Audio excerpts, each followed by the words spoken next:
It's time to cook with Susan Beck, and today I am going to make chocolate syrup brownies. Whether you use Hershey syrup or some other kind of syrup, these are quick and easy and tasty brownies that my family has been making for years. My mom grew up making these, probably goes back to being my grandma's recipe. Well, today we're going to start out by putting in our sugar and our butter in our mixer. I have a half a cup of softened margarine and 1 cup of sugar. We're going to cream this together well.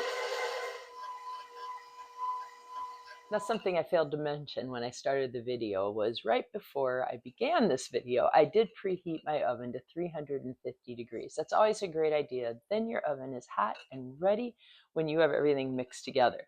All right, we've got our butter and our sugar creamed together, just like you would mix any cookies or other bars. This is a conventional method, and we are going to add our eggs next. We're going to mix them in one at a time. I always mention this, that I like to break my eggs into a different dish. Oh, like this one did not crack well, and I want to be sure, oh, there we go, that I don't get any shells into my great brownie mixture. All right, in goes egg number 1.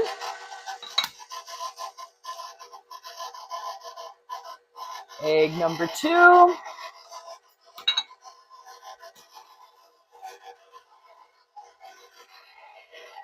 Three and 4. Turn that up a little bit.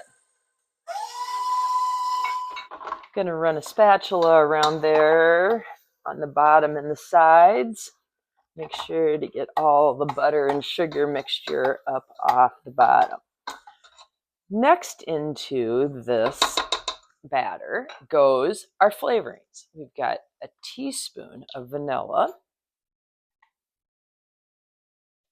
And we're going to put in 2 cups of chocolate syrup. Oh, usually I don't let it sit this long. I love this adjustable measuring cup because everything comes out. I can just press up to get any last bits, run a spatula along the end of that, and out it goes. So this just adjusts to what you want for your measurement. So I wanted 2 cups, so it was set all the way down here.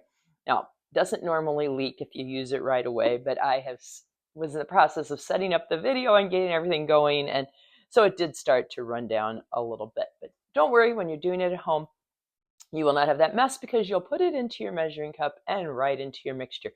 This is even better for honey, peanut butter, some of those stickier things, molasses, and so forth. All right, let's mix that chocolate in. That's why they're called chocolate syrup brownies. Look at that chocolatey batter. Oh, this recipe is just fantastic. All right, we're going to put in 1 teaspoon of baking soda and 1 tablespoon of flour, along with 1 cup of flour. So a cup plus a tablespoon of flour.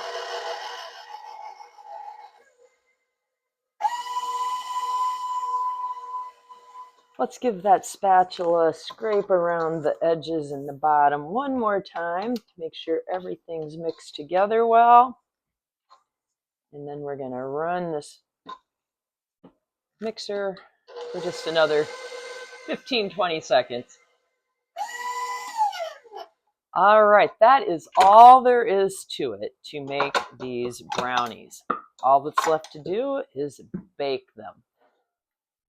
Before I pour the batter into my jelly roll or 10 by 15 inch pan, I do want to grease the pan well. And I happened to run out of cooking spray this week, which is probably what I use most of the time, but I'm just using the end of a stick of butter. Another option would be to drizzle a little vegetable oil or olive oil on there and take a pastry brush and run it around. You know, you don't need to run to the store every time you're short on something. There's almost always an alternative. So today, my little kitchen hack is rub some butter on there. All right, this does make a nice big pan of brownies. In goes my batter. Now you could add nuts to these. That would be another great addition if you're a nut person. All right, now spread that out to the edges. And these brownies are going to go into my preheated 350 degree oven for 30 minutes. I'll just keep a little eye on them. I'll probably set my timer for more like 24, 25 minutes. You can always use the toothpick test. When that toothpick comes out clean, your brownies are done.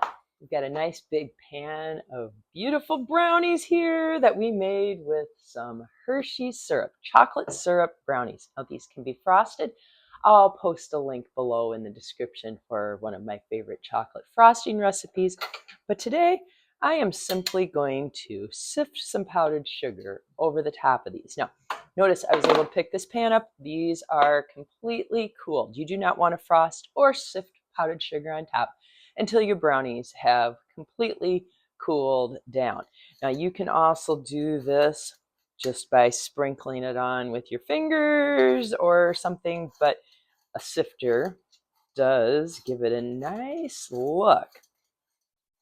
So there we have it, some chocolate syrup brownies dusted with some powdered sugar.